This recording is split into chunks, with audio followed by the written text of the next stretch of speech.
Hey guys, it's Jim Bounds at Motorhome Rehab Ranch, and I'm here at the ranch. You're having a great day today.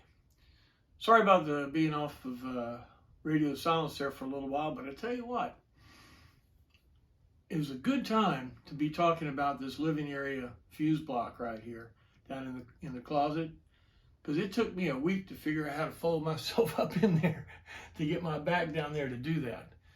So what we're doing today is hopefully you won't have to do what I had to do to get down to do this stuff. Now, the last video we talked about, you have the living area electrical system, you have the engine electrical system, and then you have all those things you're going to add. 3 different sections. You say, why do you do that? Because we want to split it up. If there's a problem, at least you can get 1 of 3 areas to put it in. All right? And all of the appliances and all of the parts that are in the coach need to be on the living area electrical system. All of the things that has to do with the engine, the lights, and all that stuff need to be on the engine electrical system. That way you can trace it. All right. Now what we're going to do today is we're going to put the living area electrical system, this down here, this is a GM floor plan. It's in this closet right here, cabinet. We're going to redo this cabinet. Now, hopefully I don't want to go down there and get into it because my back, I can't bend down. So what I did before, I cleaned out everything and I painted it silver or a light color. You say, why? Because if it's dark in there and something falls or you can't see something, it's important to be able to look in there with a flashlight or something and see everything possible. So if you remember, there were 2 fuse boxes here, there was a power converter here, and we took all that stuff out. Wire comes across here. Now, this is important. Right here. By the way, all these pictures will be at the bottom of the Patreon video. Comes right here. All of these wires went to the fuse box. One to each fuse. And there are 8 wires. In other words, we're going to need 8 fuses. So we got a 10 fuse holder, ATC type fuse holder to put in here. Bring them all together, tie them together, and cut them off even. Cut them all off even. Because our harness, if you remember that harness I made, comes up, we're going to cut it off even, and then we're going to connect these 2. Now, I'm connecting them not the way we connected before. Before, when we've got this harness we're moving, we soldered everything and insulated it. Well, we did that because we wanted a good, hard mechanical connection. We don't want those slip-on terminals because that's not a mechanical connection. Right here, yellow barrels, these are the original wires from the fuse box. This is the harness for my new one. They come together, tie wrap them here and here, and then they're connected right here. Because if there's a problem, you can go through right here and use that as a test point. Say, well, maybe the connector's bad or maybe the wire's bad. But you can use that as a test point right there. All right? Now, you're connecting it down, and then you're going to bring it, let's see. Well, another thing you're going to do. Power converter. This is a 40 amp power converter. That's all you really need. Anything bigger than that, well, you want to get a 45 or 50 or 60 amp. But if you're running the original living area electrical system, which should be 1 or at the most 2 batteries, deep cycle batteries, not golf cart batteries. The plates on golf cart batteries are too large for the power converters that we use. It takes too long to charge them, okay?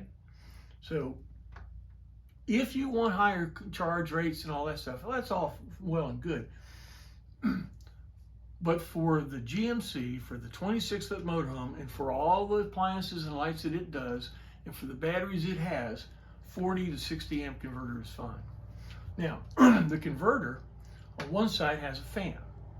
Well, we know the fan works or doesn't work. On this other side, it has 2 fuses and two connections, hot and ground. You need to get to the fuses. So I put it in the back of the cabinet where those fuses are out. You follow what I mean? Because if you do need to go into the cabinet, you need to get in there and you need to be able to check those fuses. Make sense?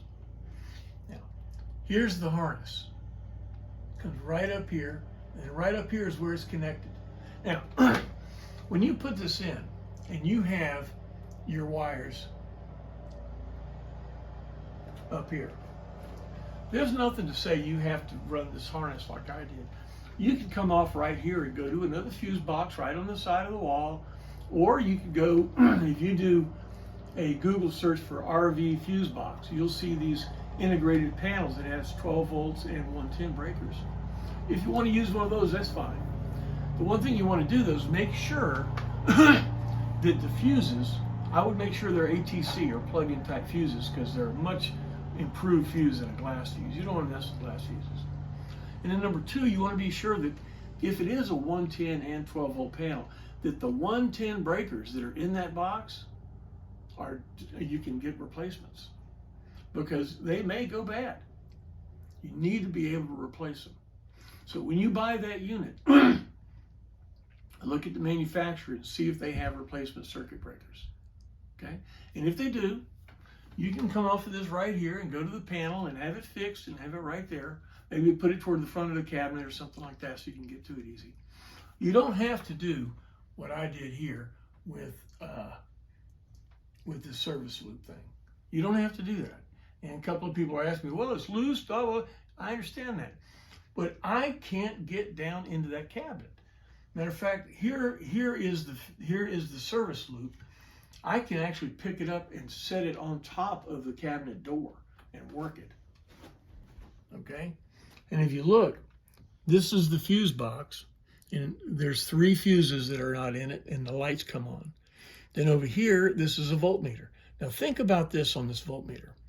I have 3 batteries. I have 2 living area batteries, and then I have an engine battery. Now, depending on which one this fuse box sees, because I can turn off the living area and turn the engine battery on, and it will run the living area fuse box, right? Well, when I flip this voltmeter on, I'll be looking at whatever battery is powering that living area fuse box. So I can look at battery 1, I can look at battery 2, I can look at engine battery right there with that voltmeter, right? And in that it's loose,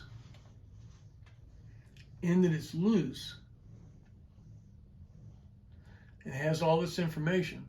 I can pick it up out of the cabinet and work with it. Like right now, it's 13.02. That's the power converter. So it's putting out 13 volts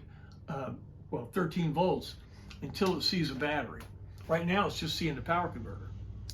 As soon as I flip a battery on, it would go to whatever that power converter needs to put in that battery. If the battery's low, it'd go to 13.4 or whatever. Okay, it's a regulated power supply. So, we get finished here. Here's your compartment. You know about this panel here. If you don't, take a look here. It says water heater, off, on, and then there's a plug. Now, normally you would think that the off, on, you flip this on and the water heater is connected here. No, there, Space Ranger. This right here is a constant power plug that's supposed to run the power converter. And if you read the manual, it says periodically unplug the power converter so it doesn't blow the batteries out. Well, we don't have to worry about that because this is a 2-level charger. What I did here is I hooked a power strip to that one, and I've got I've got this plugged into it. But that means I can plug other things into it as well. So in other words, I've got a power strip down here plugged into here. The water heater, I had mine on. It should be off. It should be always off until you have water pressure.